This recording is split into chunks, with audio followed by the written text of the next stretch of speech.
Outro dia escutei uma história de que uma moça pulou do 10º andar.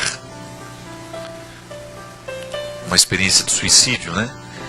E aí o porteiro a ouviu gritando socorro no momento que caía. Eu achei muito triste essa história. Porque se ela estivesse tão convencida de que verdadeiramente queria morrer, ela não teria gritado socorro. Mas se houve um grito de socorro naquele intervalo de tempo em que ninguém poderia fazer mais nada, significa que numa fração de segundos, aquela moça reencontrou um vínculo com a vida. E se arrependeu tarde. Já estava no meio da queda. Já não dava mais tempo de segurar na janela, já não dava mais tempo de dar um passo atrás, já não dava mais tempo de ser socorrida por ninguém, não dava tempo para estender uma rede. Descobriu o vínculo no momento da queda, tarde. Mas é interessante pensar nisso.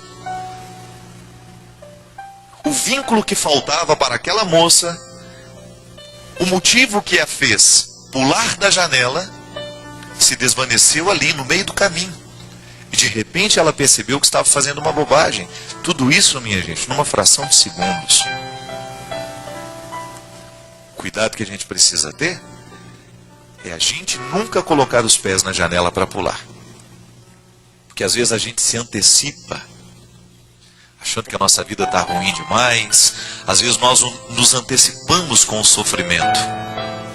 O sofrimento nem chegou e nós já criamos. O motivo nem é concreto, mas nós já estamos sofrendo. Nós ficamos ansiosos demais e às vezes colocamos de maneira precipitada o pé na janela e nos antecipamos para a morte. E às vezes nem é concretamente, minha gente. Essa moça morreu concretamente. Às vezes nós colocamos o pé na janela de outra forma. Na metáfora, né? Nós não colocamos lá concretamente, mas de alguma maneira estamos nos arriscando em perder o sentido da vida.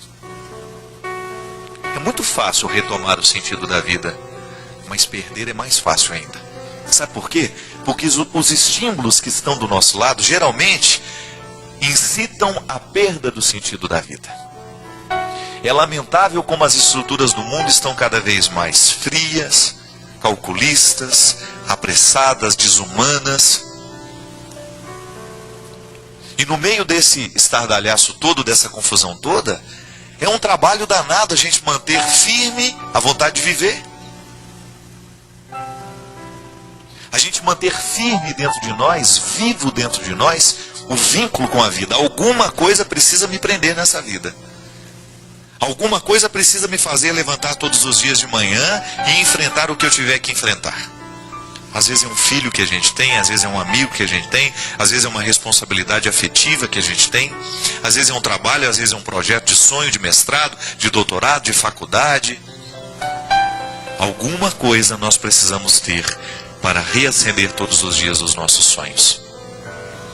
Mas antes de tudo isso, há uma necessidade essencial: ter Deus presente na nossa vida.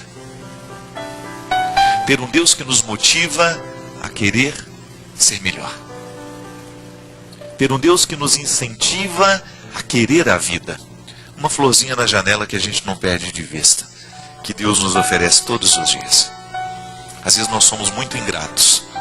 Nós dizemos que está tudo muito ruim, mas dizemos de maneira apressada, nos antecipamos para dizer: há tanta coisa boa acontecendo hoje, há tanta coisa bonita florescendo do nosso lado, mas muitas vezes por causa do nosso pessimismo, por causa da nossa maneira estranha de nos apressar com a morte, a gente reclama de maneira ingrata, de maneira injusta.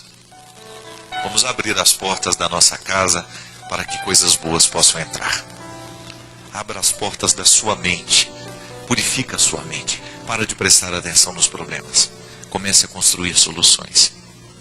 Ame um pouco mais, odeie menos, reclame menos, ajude mais, busque mais soluções, ao invés de encontrar tantos problemas.